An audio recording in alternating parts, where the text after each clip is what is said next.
Hola amigos, ¿qué tal? ¿Cómo estáis? Espero que estéis muy bien, como siempre. En este vídeo voy a utilizar eufemismos para que la plataforma no me lo borre como ha hecho con algunos otros vídeos, ¿vale? Y para eso vamos a explicar primeramente que sabemos que existen cosas que son complementarias y cosas que no son complementarias, ¿vale? Por ejemplo, dos piezas de puzzle tienen que tener piezas contrarias para poder encajar. Pero si dos piezas de puzzle tienen la misma pieza, no pueden encajar entre sí, ¿vale? Vamos a hablar de estas personas. Estas personas, pues que sienten en su corazón que encajan con una pieza de su mismo molde y no con la pieza del molde contrario, ¿vale? Son personas que no han elegido esta tendencia, se la encuentran en su corazón, se la encuentran en su vida. Son personas que no son depravados, no son locos, no son viciosos, son personas que sufren muchísimo. Durante estos meses previos ha habido mucha controversia en las redes sociales por algunos sacerdotes que han dicho que estas personas, pues que Dios las ha creado así y que la Iglesia tiene que aprobar esto, que tiene que modernizarse y que el amor y las relaciones entre estas personas, pues que son muy buenas, que hay que bendecirlas y que no tienen ningún tipo de problema. Y ha habido mucha controversia en redes con algunos sacerdotes e incluso obispos que han bendecido a personas que tienen esa tendencia y que la practican, porque no es lo mismo quien tiene la tendencia que quien la practica. Creo que es importante que hagamos un vídeo en este sentido para poder aclarar las cosas desde varios puntos de vista. En primer lugar, desde el punto de vista de la Iglesia, ¿vale? Que es el punto de vista que yo me ciño básicamente porque soy sacerdote.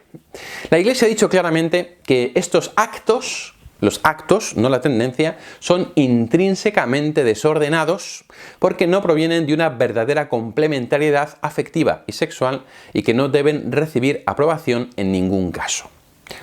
Podemos decirlo de otro modo. El Señor ha reservado el acto conyugal para el matrimonio. Cuando el acto sexual se tiene fuera del matrimonio, está desordenado y no sucede en el contexto para el que ha sido creado. Me da igual que sean piezas de puzzle que encajen con piezas de puzzle que no encajen. No deja de ser un acto que está desordenado y que está llamado, por tanto, a no tener lugar. Otra cosa será que uno tiene caídas. Otra cosa será que uno a veces peca, como un chico con su novia que a veces pues, se pasan de la raya, o puede ser que una persona en un momento de debilidad pues tenga una caída. Ahí hay que confesarse, hay que arrepentirse y hay que seguir adelante. Lo que no se puede pretender es justificar este modo de vida y justificar estos actos como si fueran algo natural. Porque por mucho que duela oírlo, y por mucho que cueste, y por mucho que suene raro, no es natural. Lo natural es lo biológico, y lo biológico es la complementariedad. Lo que no es complementario no es natural. Existen unos gametos masculinos y gametos femeninos que son complementarios, existen unos órganos que son complementarios y otros órganos que no lo son. Y en ese sentido no podemos decir que un acto que no sigue la estructura de la naturaleza sea un acto natural, no lo es. Es un acto artificial, es un acto antinatural. Y por eso ese acto no podemos decir que sea algo que Dios haya ideado, porque Dios no ha ideado nuestro cuerpo para realizar este acto, sino que ha ideado nuestro cuerpo para realizar otro acto complementario, abierto a la vida, en el cual debe darse en el contexto de un matrimonio, en el contexto de un compromiso, para que la vida que pueda seguirse de ese acto pueda tener el ambiente de una familia, para que ese acto, que es la unión en una sola carne, selle la unión entre un hombre y una mujer, entre los esposos. Todo lo que sale de ahí es algo que está desordenado. Ahora bien, la tendencia es algo que no se elige. Y en ese sentido, la Iglesia nunca ha dicho nada en contra de la tendencia, porque es algo que uno se encuentra. De hecho, dice el Catecismo que supone una prueba para las personas que experimentan esta tendencia y que en ese sentido tienen que ser acogidas con respeto, con delicadeza, con cariño, evitando toda discriminación injusta y ayudándoles a insertarse en la comunidad cristiana. Están llamadas a vivir la castidad, como yo, como tú, como todo el mundo. Igual que un novio con su novia, igual que un esposo con su esposa o que un viudo. Están llamados a vivir la castidad. Es una prueba para ellos, porque efectivamente digamos que es una castidad un poco impuesta, porque esa tendencia se la encuentran y entonces al encontrarse y no elegirla, es un conflicto para ellos. Pero lo que necesitan es un acompañamiento espiritual, cariñoso, afectivo por parte de la Iglesia y grupos de apoyo, pero no el decirles que no pasa nada y que se dejen llevar porque eso les va a hacer felices. Ya que la experiencia es que no. El otro día hablaba con un chico que me decía que había estado en contacto con otro chico que no era creyente, que no era bautizado, pero que decía que al final las relaciones de ese tipo, las relaciones no le llenaban y que ya no quería tener ese tipo de relaciones. Y él se dio cuenta, el chico este, de que no era una cuestión de fe, no es una cuestión de que la iglesia te ha metido en la cabeza que es pecado, sino que realmente cuando uno sigue esa vía, se encuentra con una vía muerta que no llena el corazón. Y por eso el acto de amor más grande que se puede decir a estas personas con esta tendencia es que están llamados a vivir la castidad, porque así se van a ahorrar heridas y se van a ahorrar un montón de problemas y de cuestiones. En este contexto ha habido algunos sacerdotes, no voy a decir los nombres, perdón por la patada a la cámara, ha habido algunos sacerdotes que han dicho que Dios crea a las personas con esta tendencia. Eso es una burrada. El Señor nos ha creado hombre y mujer, lo dice claramente la Escritura, hombre y mujer los creó. Y por eso dejará el hombre a su padre y a su madre, se unirá a su mujer y serán los dos una sola carne. No existe ningún texto en la Escritura ni en la tradición que diga que Dios los ha creado con esa tendencia para que haya una complementariedad entre piezas opuestas. Eso no lo vamos a encontrar en ningún texto de la tradición y en ningún texto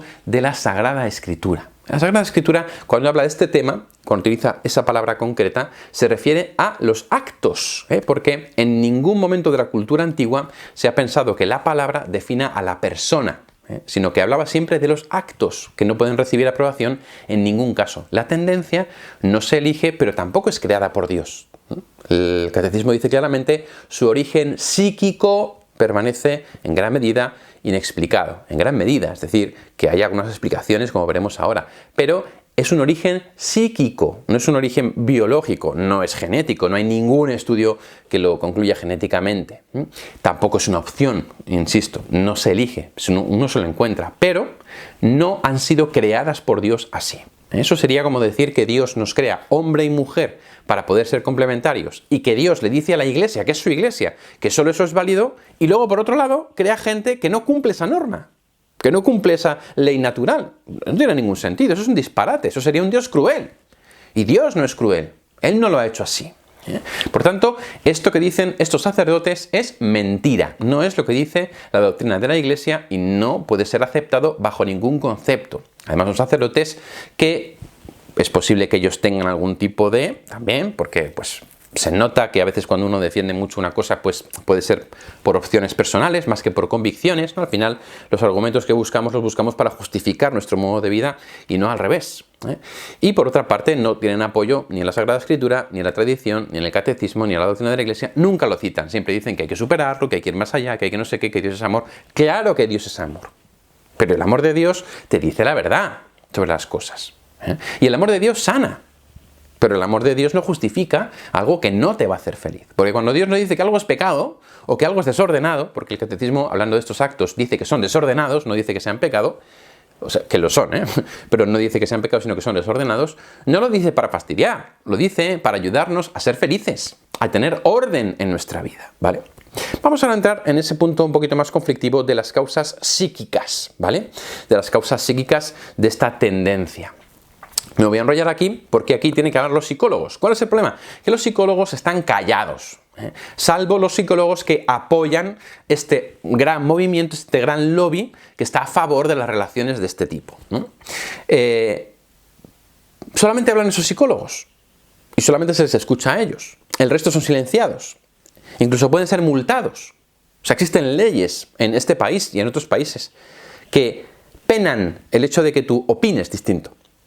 Y el hecho de que un psicólogo, por ejemplo, diga que no es algo natural o ayude a una persona a superar esa tendencia es algo que está penado desde un punto de vista legal con multas y con inhabilitación. Por eso, los psicólogos que no están de acuerdo con esa tendencia general a aceptar que esto es algo natural, están callados. Pero son muchos los psicólogos que son conscientes de que hay una serie de desórdenes que van de la mano de esa tendencia. De hecho, esa tendencia es una tendencia a la que pertenecen muchas personas que tienen depresión, que tienen ansiedad, que son más propensas al suicidio o que tienen otro tipo de problemas. ¿Por qué? Porque tienen heridas en el corazón. Y aquí está el punto clave.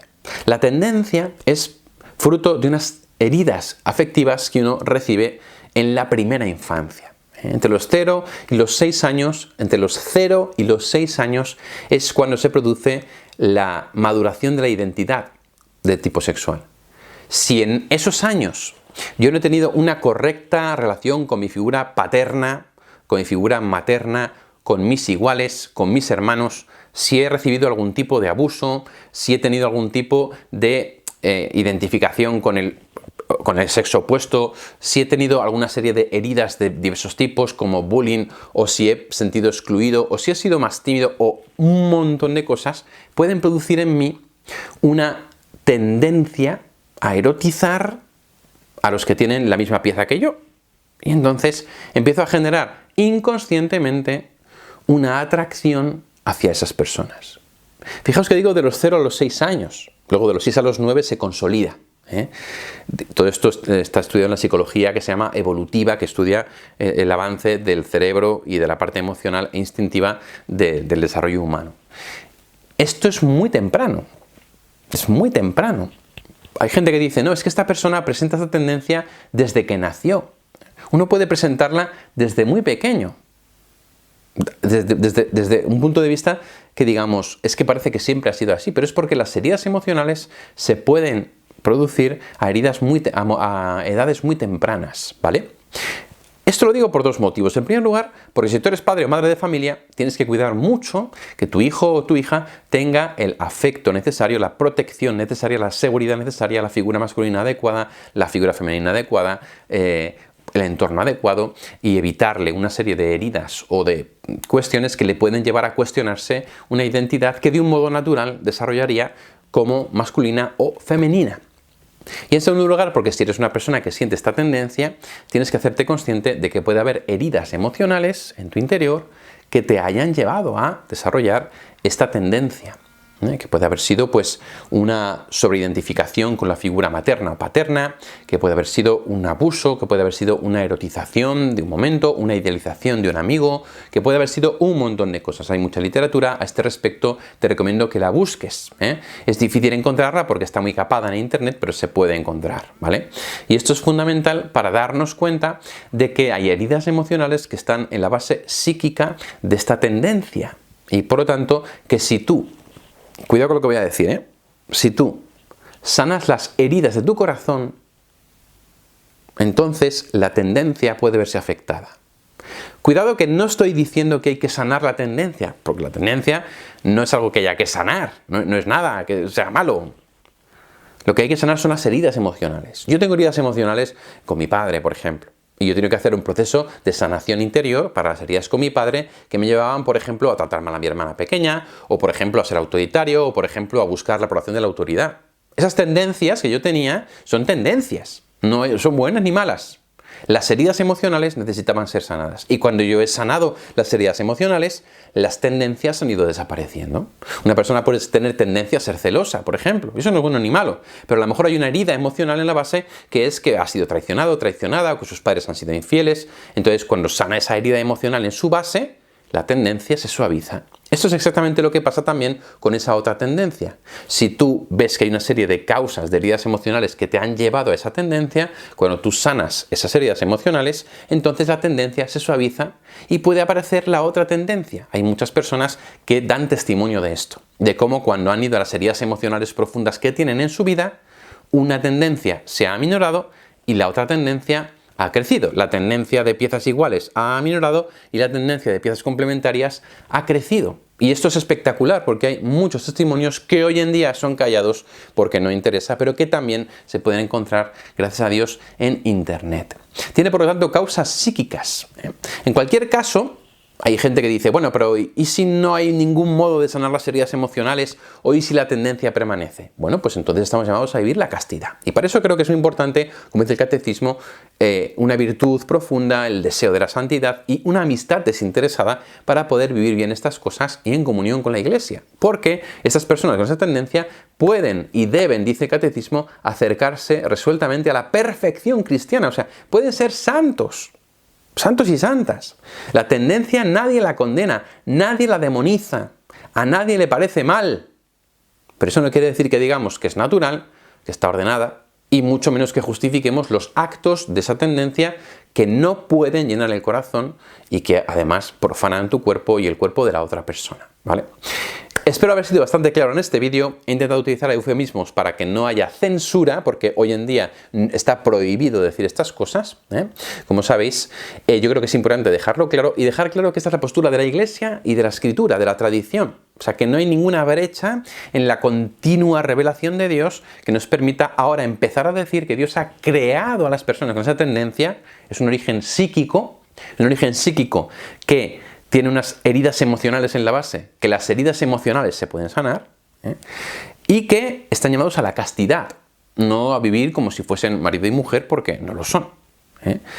Y en tal sentido, creo que es muy importante tener en cuenta, y termino, un documento que sacó la Iglesia diciendo que las personas con estas tendencias pueden tenerlas debido a crisis no resueltas, por ejemplo, de la adolescencia, y que estas crisis no resueltas deben haberse superado al menos 3 años antes de recibir la ordenación sacerdotal, por ejemplo, ¿no? En el caso del documento que yo digo. Por lo tanto, la Iglesia en este documento está reconociendo que hay una base psíquica, que esa base psíquica tiene a su base heridas emocionales que se pueden sanar.